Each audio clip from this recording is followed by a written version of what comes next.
Hello, I'm Mario Toneguzzi, and this is Taking Care of Business. Joining me today is Craig Patterson, who is editor-in-chief and founder of Retail Insider, a national publication on the retail industry. Thanks for joining us today, Craig. Thank you for having me, Mario. Well, it's kind of appropriate that we're talking today because today kicks off the holiday season. It's Black Friday and Cyber Monday coming up.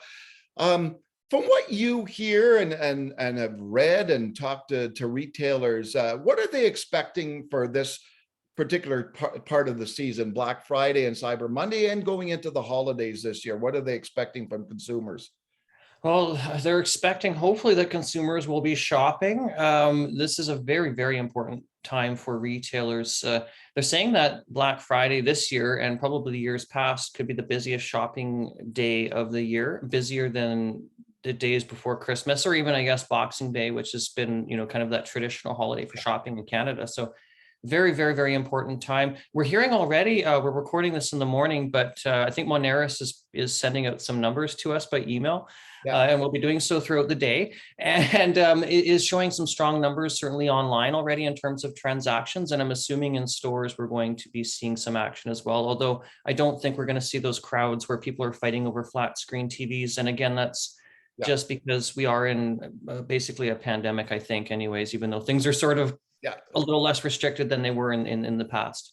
So everything I've seen so far, like in terms of a lot of these surveys that come out, showing that there's an anticipation of increased spending this year for the whole holiday period.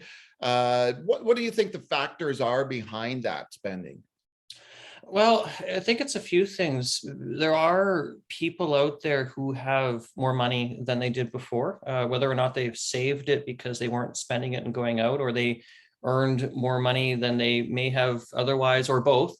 And are in some cases, there are people out there that are, looking at their lives. We've been faced, I suppose, with a situation where our mortality could be in question. And some people like to go out and spend and have fun. I've kind of become one of them for at least a temporary period of time where I'm doing certain things with my life that if not for a pandemic, I don't think I would have done. And it's actually revolves around things like self-improvement. So I'm not going out and buying Tiffany diamonds. I'm not wealthy enough to do that, but I've certainly reevaluated my own life and I've treated myself to a few fun things. And I think a lot of consumers are doing that, right?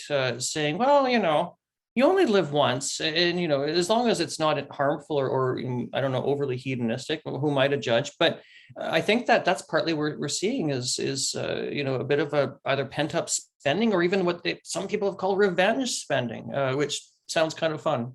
Yeah, exactly. A big trend this year, and JLL, and we reported on that recently. JLL talked about the return to the physical stores, especially the shopping centers. Why do you think that's happening?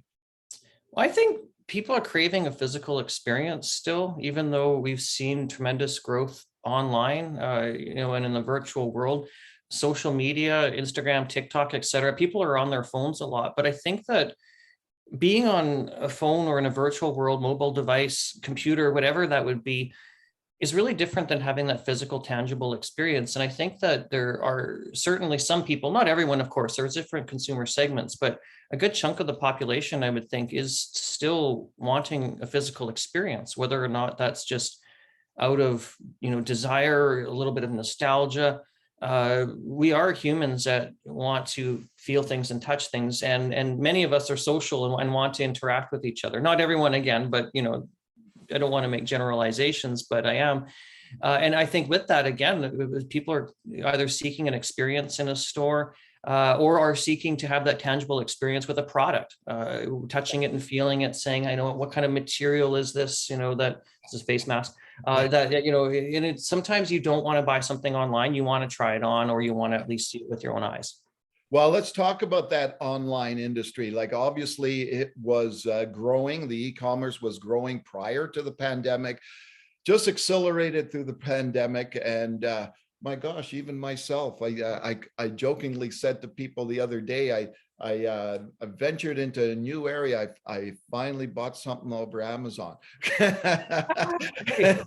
to the My club. first venture, and I couldn't believe how simple and easy it was, right? And I said to my daughter, I said, "You might have created a monster here." It's really easy and it's addictive. And there have been weeks where I've done it every day, primarily when I was moving into a new place. But yes, it's too easy, and the competition has to also now keep up with that. Do you think we've entered into a new reality, no matter what happens with the pandemic? At some point we're going to be over this, hopefully, hopefully sooner than later. But that trend and that direction, that train going and more e-commerce, is that the new reality? Yes, I mean, I think that for sure we're still going to have physical retail, but I think we are seeing more of an e-commerce adoption. We were on that trajectory. We were on that path already before the pandemic. I think the pandemic just sped up what was already happening. And maybe that's not a bad thing. I think we've moved into the future a little bit, but I do think that we are seeing more of a digital world. And hopefully that's a good thing where it counts and where it makes sense, in terms of there are certain product categories where it does make sense that a consumer probably shouldn't have to go out and buy it and carry it home, type of thing. Or at least that could be facilitated so it's not something that needs to be done. But at the same time, again, I think we're still going to have physical retail out there to a degree. You think about luxury stores, person that, is buying a high involvement item, and high involvement means something which isn't just a little, me going to Dollarama isn't really a purchase that I'm going to be contemplating a lot. But if I'm going to be buying a $5,000 jacket or a new car, I'm going to be doing research. Yeah. Let's not use the jacket as an example, but if we're buying a car, hopefully a person is doing some research. For most people, that's a really expensive purchase for them, except for someone that's quite wealthy. And so, people are going to want to at some point actually see this thing live. And I think with luxury, that's obviously something where a reason why fancy stores have these showrooms, and we're going to see that across retail categories, I would say, for the most part, but certainly not with all. Do you think, Craig, in this environment, and especially now, it's customer service has always been important, obviously, right? And customer service plus price point, kind of a great combo for success. But do you think it's becoming increasingly more important to get your customer service right as a retailer, and as well as that personal experience for shoppers? I think so. If you can actually find the employees to offer that customer service experience. Yeah, that's true. It's not an easy time. We've got far more jobs than people. I think I just read in the Globe and Mail yesterday, not just retail, but they're saying there's 1 million more jobs than there are people to fill them. I think that the customer service experience is important in terms of creating that physical retail experience. Not all retailers are getting it right. And I'm just thinking out loud here, but not all consumers, I think, are necessarily going to demand it at this point. I think it is important to a degree, but again, the area that I have focused on quite a bit recently is a bit in the higher end. And there is certainly a segment of the population that doesn't seem to really care about a curated customer service experience. They just want a brand or a product. So maybe that's a little more niche than I'm thinking, but it's certainly something that I'm seeing where we have consumers out there that will even purchase these high involvement purchases online, or have a, and that's almost going against what I just said earlier, but we'll, do something where, say, a photo or something will be taken of an item, it'll be sent to the consumer and they'll buy it. But again, it really depends on the consumer. Yeah, and when you look on the other side of things, away from the high end and the luxury, more to the value add part of it, I think JLL's report recently talked about that that's one thing that's important to consumers these days, and we're talking to the general population, is that value add and saving money, right? I would think so. For the general population, I think that people are, especially Canadians, are looking for bargains. This is something that I think we've seen a bit more. Well, they say Canadians are maybe a little thriftier than Americans, but then you've got these couponing TV shows and whatnot in the United States. They seem to have better couponing opportunities. Oh, wow. But nevertheless, we're known to be frugal, and no, I think that's true. I mean, I think that's why Black Friday has taken hold in Canada, is that opportunity for savings, and Cyber Monday. I mean, it was just a few years ago that Black Friday wasn't really a big thing. We talked this even with David Ian Gray. He contacted us. He and Leger have been tracking Black Friday for, I think, over a decade now. And really, I think it speaks to the desire of a good segment of the Canadian population that's looking to save money. And I think that's why stores like Winners have done quite well here, which don't have e-commerce, which is a little mind-blowing and probably really was awful during the pandemic for them, because we had stores that were shut down and mandated to do so. But no, I do like there's different consumer segments. There's wealthy segments. There's segments that can barely afford anything, which is, very unfortunate. And there's others that are, I guess you'd say solidly middle class, fewer and fewer people. But in that segment, I think that we do have a good chunk that are looking for savings, and people love a good sale, and even rich people love a good sale. I love a good sale. My God, I mean, this jacket I'm wearing, I probably got it at 80 or 90% off. It makes you feel good. I love it. I'd rather have that than pay full price. Yeah, my favorite store these days is Dollarama. It's Halloween, you can get Got everything there, right? Exactly. I was going to ask you, one of the other things about that I found interesting about, again, the JLL report, the recent report, was talking about the dominant players in the market. And again, Amazon #1, Walmart #2, they seem to be there consistently. Why are those two at the top of the scale when ranking the dominant retailers in this country? I know. I mean, I think for a few reasons. They're big, they're highly successful, they're popular.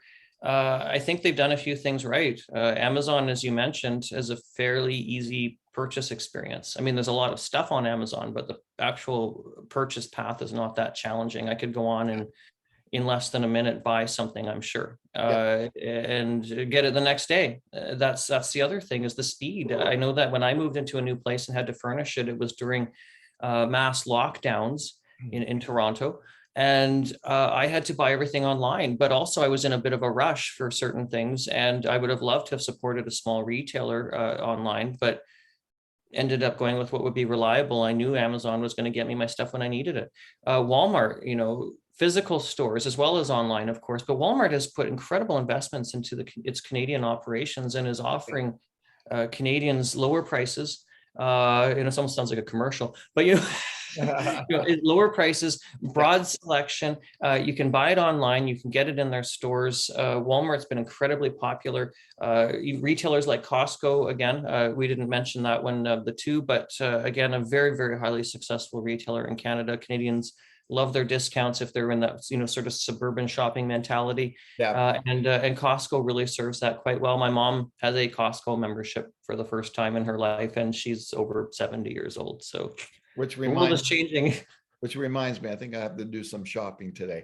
The other trend, last trend I want to talk to you about is the use of property on shopping centers for densifying purposes. We're seeing more and more of these big landlords in the country taking up a lot of their parking lot space and putting up residential mixed use opportunities there.